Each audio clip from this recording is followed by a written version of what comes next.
Hello Science fans! Malapit nang mag-third week of September, which means malapit nang mag-Mid-Autumn Festival season. Yeah, boy. Pero naisip niyo na ba kung bakit ang festival na ito, na nagsasama-sama ng mga pamilya habang bilog ang buwan, ay napaka-special? Sa video natin ngayon, we're going beyond traditions at titignan natin kung bakit ang buwan ay hindi lamang isang magandang pangitain sa langit. Titignan din natin ang science kung paano hinuhubog ng buwan ang buhay natin dito sa planeta. Pero bago natin i-explore ang mga concepts na ito using science, gusto ko munang mag-hi sa ating mga bagong manonood. Ako po si Shona and I'm your resident Filipina scientist. Isa po akong researcher in the field of molecular ecology.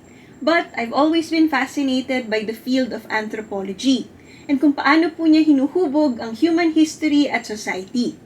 Isa rin po akong teacher at gustong-gusto ko pong kinoconnect ang mga lessons namin sa classroom sa iba't ibang everyday events, festivals at traditions. At ang Scientia ay ang aking science communication channel, kung saan gusto ko pong i-celebrate ang science behind everyday things. Pero bago tayo magsimula, go grab a mooncake and share this video with friends, family, and other science fans. Narinig niyo na ba ang legend behind the mooncake?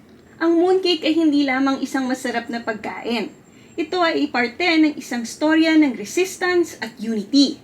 Nagsimula itong lahat noong Yuan Dynasty habang ang China ay nasa ilalim pa ng Mongol rule. May isang rebelding grupo na gumamit ng mooncakes para magpadala ng mga sekretong mensahe sa kanilang mga kaalyado. Naglalagay sila ng maliliit na pirasong papel sa loob ng mga pagkain na ito na may lamang instructions kung paano magkaroon ng isang rebelyon during the Mid-Autumn Festival. Ang stratehiyang ito ay tumulong sa mga rebelde para ma-overthrow ang mga Mongols. At ang resulta, ang Ming Dynasty. Ngayon, every time kumakain ka ng mooncake, hindi ka lamang nag-e-enjoy ng isang minatamis na dessert. You're also taking in a piece of history. Oh my God, bro. Oh, hell no, man. What the fuck, man? Pero ang Mooncake Festival, na kilala rin bilang Mid-Autumn Festival, ay hindi lang storya tungkol sa isang revolusyon. Isa rin itong importanteng cultural celebration na mas matanda na ng 3,000 years na ginagawa pa noong Shang Dynasty kung saan ang pagsamba sa buwan ay isa pa ring central practice. Naging opisyal ito noong Tang Dynasty kung saan ang mga emperor ay nag-host ng malalaking festival para i-honor ang bilog na buwan at ang Grand Harvest.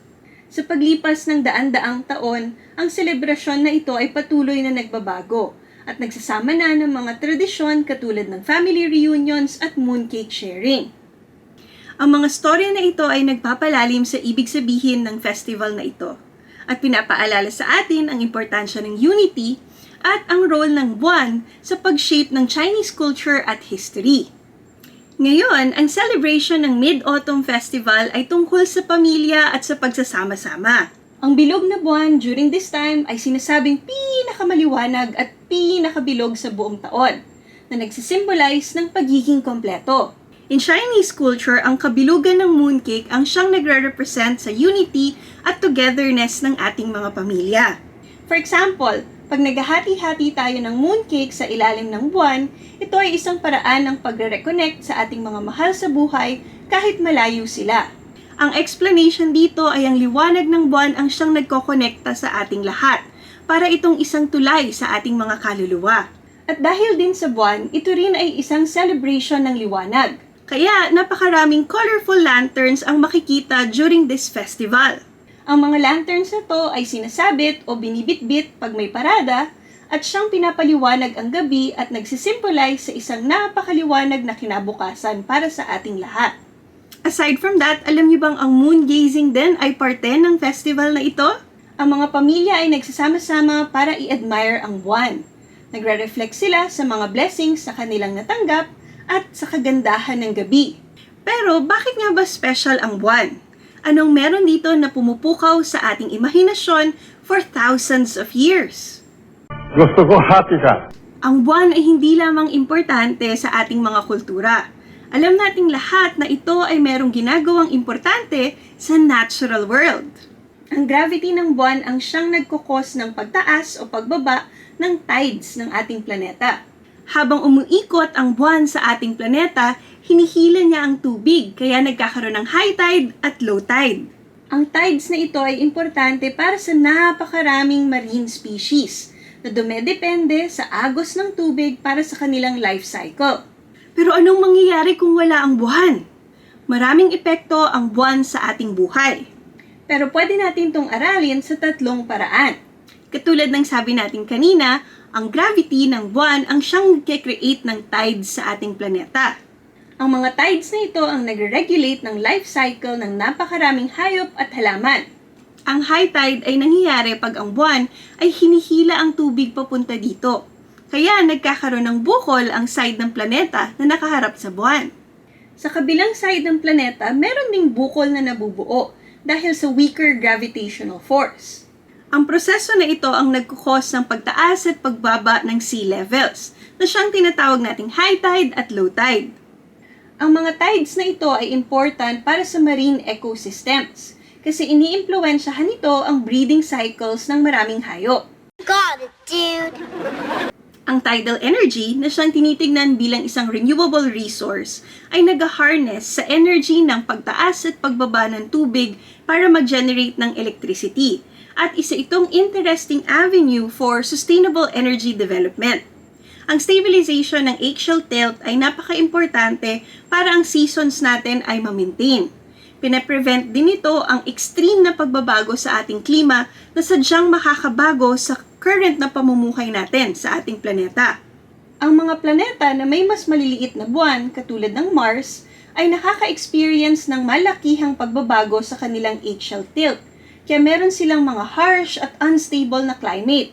Hindi katulad ng meron tayo dito sa Earth na mas hospitable para sa ating buhay.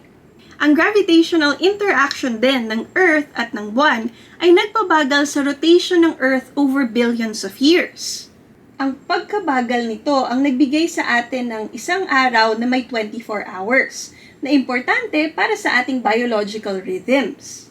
Noong unang panahon, ang isang araw sa ating planeta ay meron lamang 13 hours. Pero ngayon, 24 hours na.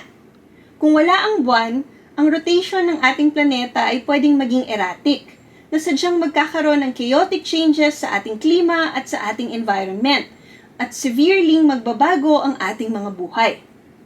So kung i-imagine natin ang mundo na walang buwan, ang Earth natin ay magiging malikot at magbabago-bago ang tilt, na sadyang magbabago ng ating climate at pwede ring mawala ang mga seasons katulad ng Mid-Autumn. Kaya habang sineselebrate natin ang Mid-Autumn Festival ngayong September, tandaan na ang festival na ito ay higit pa sa isang cultural tradisyon.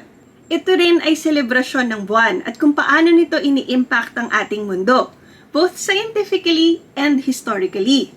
Kaya kung ikaw ay nag-e-enjoy ng isang mooncake, nagsisindi ng lantern, o kaya'y tinititigan ang bilog na buwan, you're participating in a tradition that's as old as time itself. Isang tradisyon na nagko-connect sa atin sa kalawakan. But how about you? Paano mo sineselebrate ang Mid-Autumn Festival? Mahilig ka rin bang mag-track ng phases ng moon? Let us know your thoughts in the comment section below.